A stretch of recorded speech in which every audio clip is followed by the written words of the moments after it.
Escuchas El Mostrador en la Clave. Así es, estamos haciendo El Mostrador en la Clave por ahora a través de nuestras señales digitales porque estamos con un problema técnico solucionándolo ya ahí en la 92.9 del FM. Por lo mismo tenemos fuera de contacto ya a Nicole Martínez, pero sí tomamos contacto con Marco Moreno, doctor en Ciencia Política, director de la Escuela de Gobierno y Comunicaciones de la Universidad Central, para hablar de algunos de los temas de la contingencia política, porque recordemos, este domingo son las elecciones presidencial, parlamentarias y de consejeras y consejeros regionales. Y si bien varias encuestas apuntan a Gabriel Boric y José Antonio Kast como líderes en la ruta a la moneda, aún, sabemos, reina la incertidumbre. Especialmente luego del debate del lunes, donde el representante del Frente Social Cristiano no tuvo una buena jornada, esto en contraste con la presentación de Sebastián Sichel.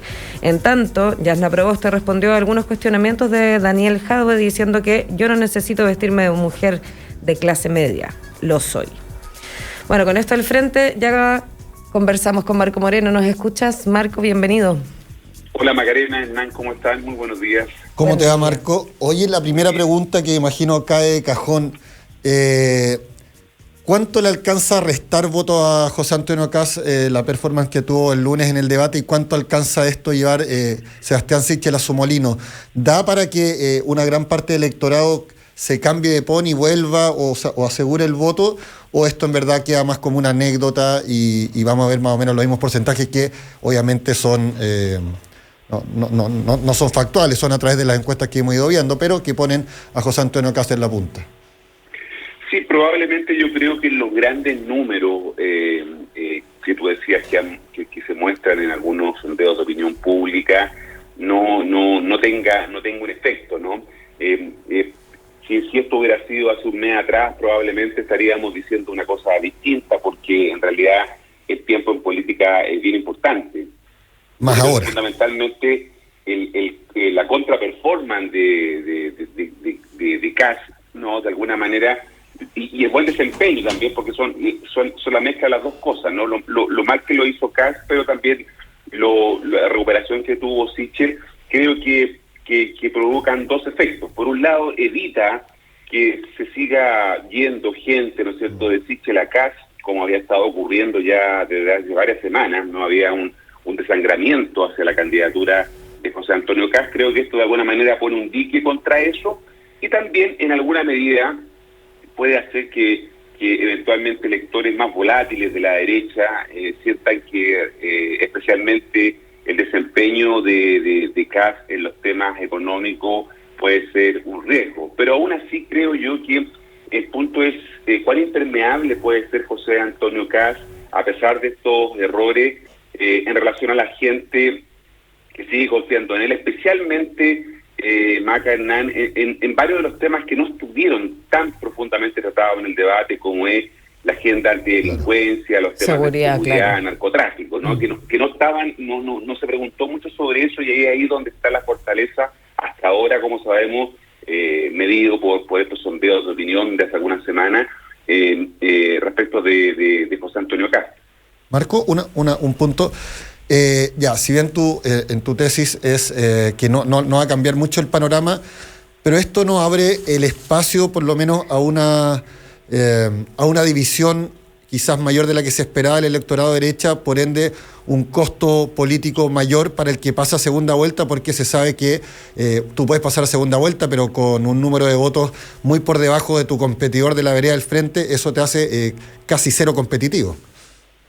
Sí, yo creo que, y agregaría este tercer elemento que tú planteas, Hernán, que evidentemente el debate del lunes desordenó los alineamientos que estaban produciéndose en la derecha, evidentemente, ¿no? Podríamos decir que ese es el tercer factor, ¿no? Desordena un poco el ordenamiento que se estaba produciendo en el electorado de la derecha, que se estaba cuadrando detrás de José Antonio Kast, y también abre la interrogante sobre las dos derechas, no las dos caras de la derecha, porque si eventualmente Kast pasara a la segunda vuelta, cosa que no vamos a ver hasta el domingo, por ahí a las 8:30, 9 de la noche, si pasara a segunda vuelta, las dudas son qué es lo que va a hacer, por ejemplo, una parte de la derecha más liberal como Evópolis, por ejemplo, como un sector la mitad, podríamos decir, de Renovación RN, Nacional, claro. ¿no? Que de alguna manera, por mucho que Kast esté bien aspectado, siguen pensando que él es una opción bien alineada con lo que es la visión que ellos quieren, de la que quieren alejarse de una visión muy extrema, tradicional. claro. Una visión muy extrema, te decía Marco. Sí, pero en ese sí. sentido, cuando tú dices que está como, comillas, bien aspectado José Antonio Kast, también hay varios que dicen que quizás es más sensación ambiente que peso real del votante de derecha, como que más allá de que la performance de Sebastián Sichel puede haber sido buena el lunes, hay muchos que se terminaron de convencer de decir voy por Sichel, porque el extremo de Kast no me representa, que es un poco también lo que estás diciendo de estos partidos más liberales o del ala más liberal, digamos, o menos conservadora de la derecha, ¿no? Que ahí también se queda en este limbo de que hacer una segunda vuelta. Ese punto de la Macarena es bien importante porque de alguna manera nos pone sobre la mesa esta sensación que puede haber respecto de José Antonio Kast, que está bien posicionado en esos estudios de opinión que conocemos, que hemos dicho varios acá, aquí mismo con ustedes, que no son estudios electorales, sino que son de climas de opinión. En segundo lugar, que claro, la percepción que uno tiene es básicamente la percepción del metro cuadrado que uno lo rodea, ¿no? Entonces uno dice, no, es que todas las redes sociales, la línea de tiempo. Las redes sociales, la comuna, la región. Claro, y uno dice, están todos con Kast, y uno dice, va a ver, pero ¿quiénes son todos? ¿A qué te refieres con todos? No, los todos son la gente que habla conmigo, que conversa conmigo, y que pueden ser 10, 15, 20, 30. Pero eso no quiere decir que el electorado en general, ¿no es cierto?, o una parte de esté pensando en eso. Hay un segmento bien importante de electores, ¿no? Vamos a decir, los de los que viven en centros no urbanos, ¿no? Porque mucho se habla del electorado rural, ¿no? Pero digamos los que no viven que sucedió en las Estados ciudades. Unidos con Trump. Exactamente, ¿no? ¿Qué pasa con ese elector, ¿no es cierto?, que vive en Parral, qué sé yo, que vive, ¿no es cierto?, en una zona del extremo sur de Chile, o que vive, ¿no es cierto?, en el norte, en Pica, no sé, ese electorado, si es que concurre a votar ahora, especialmente hablando de los mayores de 55, 60 años, si van a votar, como lo hacían históricamente hasta la elección del 2017. Recordemos que esos electores fueron a votar la última vez, estoy hablando de los mayores hasta de previo a la pandemia, años, fueron a votar a la segunda vuelta de Piñera el año pasado, hace 4 años atrás. Y después dejaron de hacerlo, como dicen por la pandemia, no fueron al plebiscito, no fueron a la mega elección de mayo, pero probablemente vuelvan a ir a votar este domingo. La pregunta es si ese volumen se mantiene en el promedio de lo que de la participación que tenían esos electores hasta el 2017. Esto puede ser un cambio o puede ser un factor sorpresa, porque a lo mejor los jóvenes, los centennials, ¿no es cierto?, no alcanzan a compensar esa vuelta de electores, ¿no es cierto?, sobre 60 años que habían dejado de participar, pero que ahora lo pueden hacer o estarían dispuestos a hacerlo el domingo. Entonces, es bien interesante ese fenómeno respecto de Kast, porque, claro, estos sondeos de opinión, esta instalación en la opinión pública de esa idea, a veces, ¿no es cierto?, nos puede llevar a distorsionar las cosas. Nosotros, los analistas políticos, los periodistas, los medios de comunicación, trabajamos con tendencias, ¿no? Con encuestas, porque eso es más cómodo para nosotros, pero a lo mejor la realidad no funciona así, y nosotros estamos de repente creando una distorsión, ¿no es cierto?, ahora de lo que pasa en la realidad. Ahora hay un punto, o por lo menos una ventana para quizás tener un contexto mayor. Desde Opoli, el presidente fue el primero en salir a reaccionar, quien dijo que ante una eventual segunda vuelta Kast-Boric él no se perdía, lo secundó, más allá que tuvo que echar pie atrás porque obviamente hay gente en Opoli que no está dispuesta, pero que todavía no se ha dado esa discusión. Apareció también el diputado Luciano Cruzcoque, que en el último tiempo ha endurecido bastante su discurso, quien dijo que entre Boric y Kast no se pierde tampoco. Entonces, al final, esto, más allá de las convicciones de un partido liberal, donde se va a posicionar Evópoli o el sector más al centro de RN, hay un factor que obviamente que mueve mucho a la derecha y que capaz que haga que nadie se pierda en el voto, como dice el presidente de Evópoli, Luciano Cruzcoque, que es que para ellos está la posibilidad real de que sea el Partido Comunista quien llegue a gobernar. Y ese solo factor puede ser bastante movilizador y en verdad va a dar lo mismo si es Kast, si es Sichel, la cosa es que no sea el PC. Sí, pero como tú dices, Hernán, hay también otras visiones dentro de Evópoli. Por ejemplo, el diputado Francisco Pancho Undurraga, desde marzo de este año, viene planteando que con José Antonio Kast no tienen nada que hacer, ¿no? Y hoy día, hasta donde entiendo, se discute en Evópoli sobre dos opciones: o declarar la libertad de acción, ¿no? Para una eventual segunda vuelta, en el caso de que pasara Kast al balotaje, declarar la libertad de acción, o derechamente, ¿no es cierto?, llamar a votar, como tú dices, lo que está planteando Cruz Coque, llamar a votar por José Antonio Kast, ¿no? Entonces, hay una división importante en Evópoli. Vamos a decir, Evópoli tampoco es uno de los partidos más grandes de la derecha, pero... ¿Y se desperfilaría completamente si se ajusta, si se pliegan al gobierno o eventual o potencial gobierno José Antonio Kast? Dejan de ser el Evópoli que prometieron. Exactamente. Y al otro lado, como tú dices, efectivamente Renovación Nacional también sabemos que partía en dos, ¿no? Hay una mitad que está con el actual presidente Francisco Chaguán, por mucho que ellos quieran decir que hay una completa unidad, pero hay un sector importante del partido que sigue siendo su líder, Mario Desbordes, que está, digamos, en una posición distinta. De partida están diciendo que van a apoyar a Sichel, porque fue el que ganó la primaria, y en segundo lugar, no necesariamente va a haber una entrada a un futuro gobierno de todos esos cuadros, de todos esos militantes, ¿no es cierto?, que hoy día pueden tener posiciones dentro del actual gobierno. Entonces, está bien enredado todavía el panorama en la derecha. Es complejo para la derecha. Son las 8:51. Recordamos que conversamos con Marco Moreno, doctor en Ciencia Política, director de la Escuela de Gobierno y Comunicaciones de la Universidad Central. Marco, ¿te parece avanzamos en los otros candidatos o también quizás hacer un panorama general? ¿Cómo dirías que han sido las últimas semanas de campaña los candidatos? ¿Quiénes estuvieron mejor? ¿Quiénes más débiles? Y también después ahí detenernos en cómo le puede afectar a la candidatura de Gabriel Boric la situación actual de Karina Oliva tras conocerse los pagos a su equipo de campaña cuando postuló, como gobernadora metropolitana. Sí, en los otros candidatos, especialmente... vamos a decir, lo que es el centro político, Yanna Proboste, Marco Enrique Ominami, ¿no? Yanna Proboste no tuvo una de las mejores desempeños en el debate de Anatel del día lunes, ¿no? Ustedes ya lo han comentado largamente, pero yo agregaría nada más que ella perdió una oportunidad para haber enfrentado a José Antonio Kast, y en un discurso parecido al de Marco Enrique Ominami, decir que en realidad ella está mejor preparada, sin decirlo, pero está mejor preparada sin decirlo que Boric para enfrentarlo en una eventual segunda vuelta, ¿no?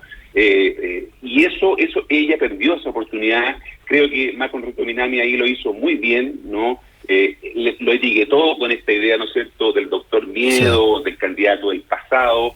Recordemos que todas esas cuestiones son importantes, especialmente en un público que cada vez incursiona mucho más en el territorio digital, por lo tanto, y está muy inmerso, lo conversaba con ustedes acá, Maca Hernán, está muy inmerso además en una democracia de audiencias, ¿no? El debate lo vio mucha gente el día lunes, y algunos segmentos han seguido reproduciendo a través de redes sociales. Por lo tanto, creo que Yanna Proboste perdió una oportunidad muy importante, se invisibilizó mucho en ese debate, algo pasó que no aprovechó esa oportunidad, y Marco Enrique Ominami sí lo hizo. Sabemos que de todas maneras no es suficiente el tiempo para poder, en el caso de Marco Enrique Ominami, de poder tener una expectativa mayor. Él pone un punto importante en sociedad. Él llama a que entendamos que lo que se resuelve este domingo no es la elección presidencial, sino que se resuelve quién va a pasar al balotaje a la segunda vuelta.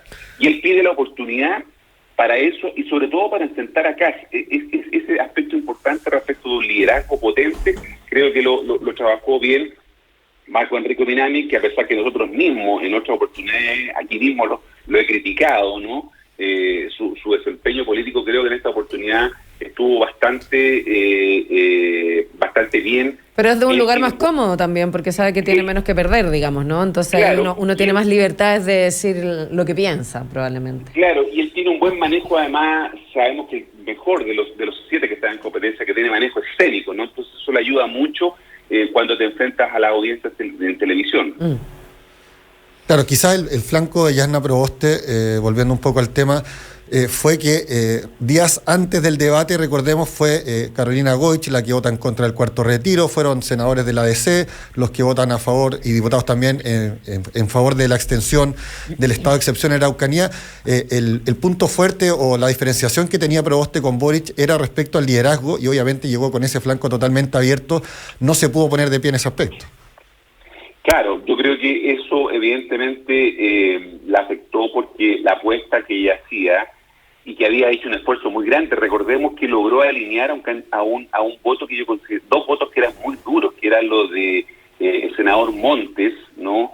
Sí. Y el senador Lagos Weber, ¿no? Que tenían, sobre todo Montes, tenía muchas convicciones respecto de cómo este tema, el cuarto retiro, podía tener un mal resultado para el desarrollo de la economía. Hizo una declaración y sin embargo consiguió alinearlo, ¿no? Lo consiguió alinear y todos los votos socialistas estuvieron, los del PP estuvieron, claro. Y ahí está, como dice Hernán, fracasó en el caso de Carolina Goich, ¿no? Y eso probablemente la dejó un poco, vamos a decir, bajoneada, ¿no? Respecto de lo que era su propuesta, su apuesta. Bueno, y lo que te preguntaba también, a partir de la noticia que entregó ayer, sí, pero el reportaje en el que da cuenta de los millones pagados en la campaña a gobernadora de Karina Oliva, ¿cuánto le puede afectar a la campaña hoy día presidencial a Gabriel Boric? Bueno, sabemos que lo que ocurrió con Karina Oliva está directamente relacionado con también otra cosa que hemos conversado muchas veces acá, que en política la forma es fondo, ¿no? Uh-huh. Y las cosas no son lo que son, sino lo que parecen. Y todo lo que parece respecto de la rendición de cuentas ante el CERVEL de su candidatura a la gobernación metropolitana, evidentemente es muy opaco, es muy oscuro, más allá que el CERVEL la haya aprobado, porque ella dice su argumento es que el CERVEL la aprobó. Claro, eso no aclara en todo caso. Claro, el punto es cómo eso puede impactar en un electorado muy sensible a estos temas. Recordemos que el Frente Amplio siempre ha levantado un discurso de virtuosismo respecto, ¿no es cierto?, de sus adversarios. Ellos tenían, ¿no es cierto?, no habían metido nunca las manos y por lo tanto se sentían en una situación, en un estatus distinto desde el punto de vista moral. Esto la vieja política que se trata de instalar siempre. Exactamente, y cuando tú te instalas y se te devuelve en contra, es bien duro. Además, este electorado, una parte importante del electorado Boric, es un electorado que se mueve mucho en redes sociales, y esto ha tenido una fuerte difusión en ese público. Estamos hablando de los centennials, 35, 40 años hacia abajo, ¿no es cierto?, muy fuerte, y toda la información que hay en y de una población crítica, digamos, también. La cantidad de producción memética, ¿no? Los memes que hace, bueno, la renuncia del presidente del Partido Comune, todo eso da cuenta de que esto sí puede tener un efecto. Quizás había que dimensionar en qué volumen respecto a la candidatura de Gabriel Boric, pero sí sobre las pretensiones de Karina Oliva de ser electa senadora por Santiago. Recordemos que ese pacto Apruebo Dignidad probablemente iba a tener a lo menos un senador o senadora, y ahí hay varias cuerdas para ese trompo. Recordemos que está también el Telier y Pascual del Partido Comunista, está De Polo de RD, ¿no es cierto?, que lo que tienen que hacer ellos, recordémosle a los auditores que se suman los votos, ¿no es cierto?, sí, claro, para el sistema DONT.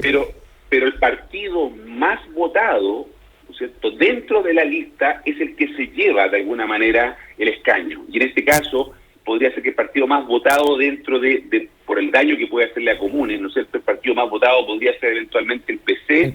Y eso podría entonces significar que Telier o Pascual, ¿no?, la también candidata a senadora, pudieran tener ahora un más oxígeno para enfrentar la elección del domingo, porque las encuestas también, con todo lo que valen las encuestas, y sabemos que hay una que está complicada también, con todo lo que valen las encuestas, la mostraban a ella también como una favorita para quedarse con el curul del Senado el próximo domingo. Claro, se reconfigura ahí la situación en la región metropolitana en torno al Senado. Pero bueno, estamos a solo días y yo creo que ya es especulación. Que tendría que pasar una tocha, como dicen algunos, para eventuales cambios muy radicales. Sí, ¿no? Bueno, pero así estamos, apareciendo cambios o informaciones que pueden cambiar las cosas a solo días de las elecciones. ¿Quieres dar tu vaticinio, digamos, a las presidenciales, Marco Moreno? Está súper difícil eso, como nunca. Desde el año 1999, ¿no? En esa mítica elección Lagos-Lavín, que tenemos tanto nivel de incertidumbre. La verdad que no, con todo lo que hemos conversado durante estos días, no tengo suficientes elementos todavía para poder decir quiénes son los que pasan al balotaje. Creo que todavía esto está muy abierto y, como dice Hernán, no hay que descartar una tocha porque puede pasar cualquier cosa de aquí al domingo, ¿eh? Entonces, puede pasar cualquier cosa. Exacto, puede pasar cualquier cosa de aquí al domingo. Y también hay un punto que también hemos conversado mucho en este programa, que tiene que ver con que el voto es cada vez más emocional, y yo creo que como están las cosas se reconfigura inesperadamente todo. De aquí al domingo todo puede pasar, así que bueno, nos quedamos atentos a nuestra conversación en una semana más a ver qué estaremos proyectando. Te agradecemos como siempre, Marco Moreno, y esperamos que tengas una buena mañana de jueves. Igual, que estés muy bien. Adiós. Que te vaya bien. Bueno, ya es momento de hacer la segunda pausa de esta mañana. Estamos ya en la mitad de este programa. Y antes contarte que en Copeuch ya son más de 1 millón de socios con acceso a una atención personalizada y a productos financieros que están a un solo clic en copeuch.cl. Por esto todos pueden ser socios, y si a tu cooperativa le va bien, a ti también te va bien con tu remanente. Y te invitamos a seguir conectado. Ya volvemos con más del Mostrador en la Clave. Estamos presentando El Mostrador en la Clave. Información con la independencia que nos caracteriza.